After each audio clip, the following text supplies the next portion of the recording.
Motorhead Garage, presented by NHOU Protective Coatings, is brought to you by Brought In Supply. We don't just sell them, we race them.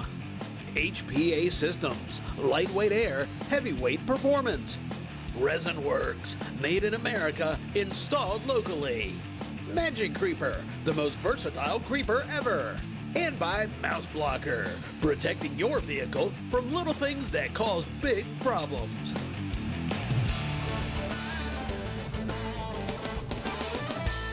Let's talk about a Dorman Tech Tip and an OE solution that you don't want to miss. We're talking about PCV valves, positive crankcase ventilation. What do? Why do we have it? And what happens when they're not working? It's a problem. First of all, PCV, positive crankcase ventilation. You can take a look at this graphic right here. When an engine fires, you get compression up in that top of the cylinder chamber there, and some of it gets by the rings and it goes down in the crankcase. That's called blow-by. Now, once you start getting that blow-by down in there, that actually causes seals to blow out, crankcase pressure, and we don't want to let it go to the atmosphere. So what do? Well, we take the PCV valve, resuck it up, put it back into the intake manifold, and reburn it again. We keep circulating it. We want to do that. This guy controls vacuum. It's a controlled vacuum leak. Keep that in mind because I want to show you how Dorman actually fixed that problem. Pretty cool. So what's happened one of these, you can actually take it and shake it. You hear that? It's probably pretty good. Also, if it's flopping around, you may want to replace it, or if it's not actually making any noise, you want to replace it. It's a maintenance item, so check your PCV valve. Now, Dorman has a solution here you want to know about. This is all about 2012 to 19 Chevrolets and 2013 to 19, a ton of them. The 1.4 liter has a problem with the PCV valve. Now, the PCV valve is located in the intake manifold, and what happens is it becomes dislodged. And when it becomes dislodged, you get this massive amount of vacuum, way too much vacuum.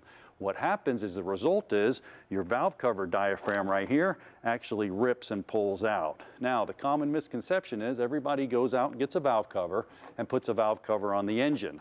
Well, that doesn't solve the problem. I've been a technician for over 20 years, and we're always looking for that root cause. Cars just don't overheat for any reason. We want to find out why it's overheating before we go replace the whole warped head. Well, Dorman has done just that. Inside the intake manifold, it's redesigned. It's redesigned that the PCV valve will never become dislodged. You're not going to have that problem again. Now, to fix the problem, you're going to have to replace the intake manifold and the valve cover. So if you do it as a pair, you're not going to have any problem anymore with the diaphragm and the valve cover, and you're never going to have another problem with your PCV valve. Now, they also have all the different hardware included with the kit. You're not making multiple stops to the parts house, and they even give you the extra hose here, because when you connect this stuff, it may break. You have a complete kit, so you're going to have no worries. And to top it off, they give you the instructions. Maybe you don't have access to a service manual. Step-by-step instructions on actually removing the intake manifold and the valve cover to do the job right. And stick with Dorman. Do the job once and do the job right. I'm John Gardner for Dorman Products. We'll see you next time for more tech tips.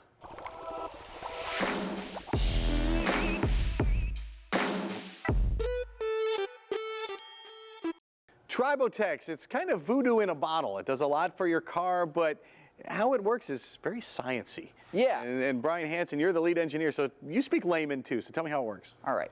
Tiny particles, nanoparticles, not even observable under a microscope. They have a sticky side and a slippery side. These sticky sides need a lot of force, a lot of impact to cause them to fuse to a metal surface. Once these particles build up layer by layer, they create a slippery surface, which reduces that friction or impact that is used to apply it. So they only build up as much as they need, only where there's enough force. So let's take an example. We got a journal and a bearing rocking around. It's going to build up in those areas that are knocking, and it will slowly recenter that journal and bearing, and there's no more friction or impact that can apply any more nanoparticles in that area, and they just travel through the rest of the engine. That's amazing, and here's just where it needs to go. Only where it needs to go. It's a ceramic coating that self-applies. Incredible, and you want a clean surface to begin with, ideally. So what's the best way to make sure that surface is clean and ready for Tribotex to adhere to it? We recommend when you change your oil, beforehand, to flush it with a solvent, a cleaner. We've been developing one called BR1, and this cleans the metal surfaces. As your engine oil degrades, it can build up sludge or carbon deposits, and you don't want the nanoparticles to stick to those because those can fall off the engine. You want a nice clean metal surface, and those particles will stick there and stay for the life of the engine. And BR1 improves itself in all kinds of other ways. What are some other applications? You've told me some of them. They're amazing. Yeah, it's a non-toxic solvent. It's safe for using around the house. You get anything that's gooey or sticky, dissolves it very nice. You want to keep it away from your paints though. It loves to eat resins, but in an engine, resins are made from the oil degrading, and this stuff will just dissolve it and flush it out when you change your oil. Well, Tribotex works great, and it works even better when paired with BR1. You can check them both out at tribotex.com. Well, we're going to bring this one into the finish line, but we're going to do it once again next week, and we hope you join us then. From our entire crew here at Motorhead Garage, presented by NHOU Protective Coatings, we'll see you next time.